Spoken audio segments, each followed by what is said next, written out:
Поштовани представници на пишаните и електронските медиуми, еве пред вас вадам уште еден доказ за мојата невиност во она осудителна пресуда од 3,5 години. Овие докази се однесуваат на постапката водена за легализација на 4 објекта кои се наоѓаат покрај Илинденска. Што е интересно?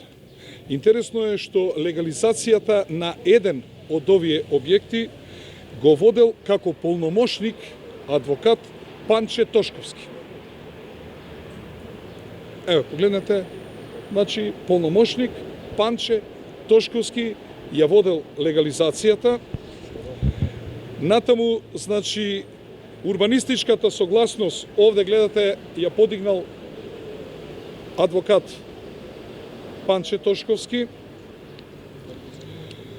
Интересно натаму што е на пресметката на комуналиите, значи документите потоа идат во град Скопје, пресметка на комуналиите потпишан Александар Јанакиевски.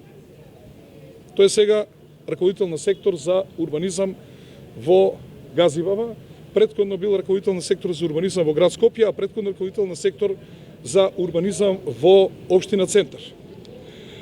Господинот адвокат, сега министер Панче Тошковски, не го потенцирам за да го инкриминирам.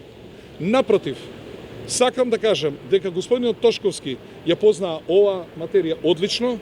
Тој не бил поднел барање за легализација како полномошник на на собственикот на ДОТ Мебел, од причини што господинот Панче Тошковски заедно со Милија Јанакиевски учествуваше во тимот кој го изготвуваше законот за легализација.